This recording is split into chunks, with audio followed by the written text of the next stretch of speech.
Oh, well, what is this I've just stumbled on? The fascist evil orange man suddenly went all imperialistic and expansionist. We're going to take back Panama because we built it at extraordinary cost and cost of lives. And some idiot some idiot from the other side of the party gave it away, and now it's in control of China. So yeah, cool. As long as you don't fucking go in there with tanks and shit, like America used to, and you make it beneficial for Panama, and you even expand it. Fucking why not? Okay, I mean, but yeah, look, it's kind of uncomfortable when Trump made three propositions to expansion, and one of them being a joke about Canada. But as soon as this was on the radar, well, first of all, it came out of a vacuum, and I picked up a few things, and now I have an article from the Guardian. What's it saying? The Guardian, insufferably woke, feminist infected media that is punishing at times, but it's not all bad. Like even the Guardian occasionally, is trying to be a real journalist. So what does this say? From the Guardian: Denmark to ditch parenting competency tests for Greenlandic families. Okay, well, wow. So yeah, Denmark's being a little bit colonialist imperialist himself. Wow. I mean, I thought that the people in the Scandinavia area of the world had it all worked out. They mastered the balance of socialism and capitalism.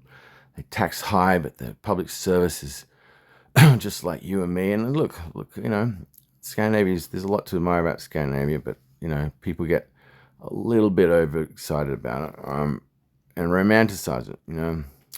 This is quite common for the grass to be greener. So okay, this isn't really helping the narrative of anybody who's going to, attempt to stop Trump. I mean, Trump has the momentum of a freight train now, and the people who have fought every single dirty tactic to try to sink his ship have kind of embarrassed themselves. They've burnt the system down. They've created precedents now that are really dangerous for the future of America to such a degree that they're just almost too tired to fight this. And this doesn't help because, apparently America buying Greenland was in the cards before. I didn't know that, by a previous president. And now a left-wing article who hates Trump is, for some reason, honestly printing and covering a story that doesn't help the assumed anti-Trump message that every one of these medias have been religiously following in a hilariously coordinated collectivist way that is borderline comical because it's so clumsy and obvious. So I wonder why they're doing this. So Denmark to ditch parenting competency tests. So human rights bodies have long criticized the test as culturally unsuitable for Greenlandic people. So this isn't like a low simmering issue. This is, human rights people have been sort of saying, hey, Denmark, why are you imposing your will on the semi-autonomous area and, being authoritarian and giving parenting competency? Are you implying that the native Inuit people, that are the main people in Greenland, who I assume have similar problems with dysfunction alcohol because of disruption of their way of life that we have in Australia with our Indigenous people and America has in Canada and so forth? Are you sort of, is this a Denmark? Are you implying that these natives in Greenland aren't functional enough, or they're so dysfunctional that they need tests for their parenting competency? Well, I mean, crikey, the question has to be asked. How did you get control of Greenland? Why are these people drinking too much and being dysfunctional that you feel the need to put a competency test on them like an imperialist colonialist power? I mean, this doesn't sound like the Denmark that I read from these kind of outlets. Is it possible that Denmark, being colonialist like this, came in there and did what pretty much every other conquering type Western country has done, and introduced these people to substances and alcohol that they culturally and genetically aren't as robust in handling, and disrupted their natural way of life, and blah blah blah, and well, that's not very good of you, Denmark. I mean, like, I'm told that I'm the worst of the worst because I'm at the top of the hierarchy, because intersectionality, which is a retarded fucking cult that divides people in their privilege based on immutable characteristics and ignores meritocracy completely.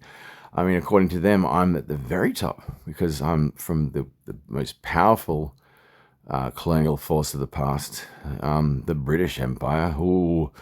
And, just by my birthright and the color of my skin, I am the oppressor. Apparently white people means England, because, the Spanish are pretty awful too, but, the people who speak Spanish in Latin America, that we've been disrupted by the Spanish doing the same shit.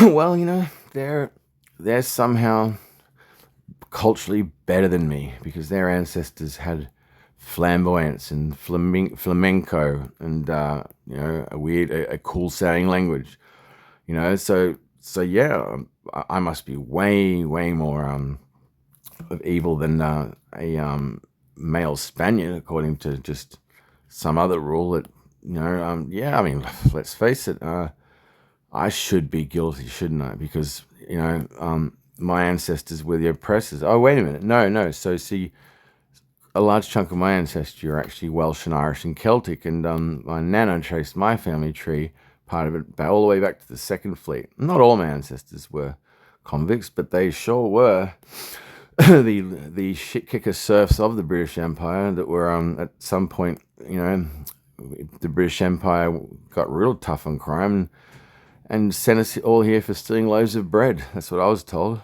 It's probably an exaggeration, but I mean, the reality was that they wanted to colonize a country on the other side of the world with weird animals, and they needed an excuse to send a bunch of people on the boats to make that happen. So they made stealing bread a offense punishable by deportation to Australia. And that was the promise that, if you be a good little Irish subservient to the British colonial might, you do your end of the bargain, you might out with some land in a foreign country, and you might die of 1,000 things, but hey, if you're tough enough and you stick it out, your children might become the privileged elite of Australia. And there is a privileged elite in Australia of convict ancestry in certain states, and yeah, they are way less sophisticated than the privileged elite in the southern states that was settled, and yeah, same shit, different smell. But I mean, it's Denmark, I knew you're a monarchy, which is a little antiquated, but your prince is like good looking and has a symmetrical face. He doesn't look like a fucking lizard or a retard with big ears like in Britain, who's into weird urine therapy and, fucking weird pagan vegan stuff, and probably other stuff that, may or may not involve pretending he's a spider and climbing a rock. But I mean, Denmark, this is not looking good for you. I mean, sounds like you're oppressing these Greenlandic people. It sounds like you've created problems in their culture with your heavy-handed colonial imperialism, and to the point where you think it's okay to have a competency test for pregnancy. I mean, look, I'll be frank.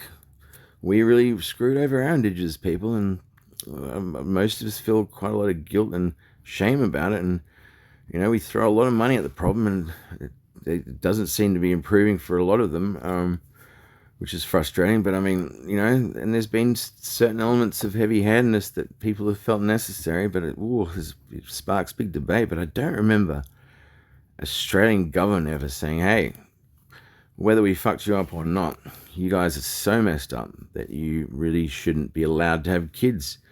I can see the logic behind it, but it's pretty on the nose, Denmark. I mean, you know, Trump's just impulsively said, I'm going to try to buy Greenland right before he was elected. And I mean, it should have been easy to fight that back, because everyone knows Denmark is not one of the evil club of ex-colonial powers that should be punished. Or no, sorry, they're descendants like myself who had no part in it. I should apparently be punished and stigmatized because of the insane racist, bigoted logic of people who like to divide people by immutable characteristics. But it sounds like you're just like the rest of us.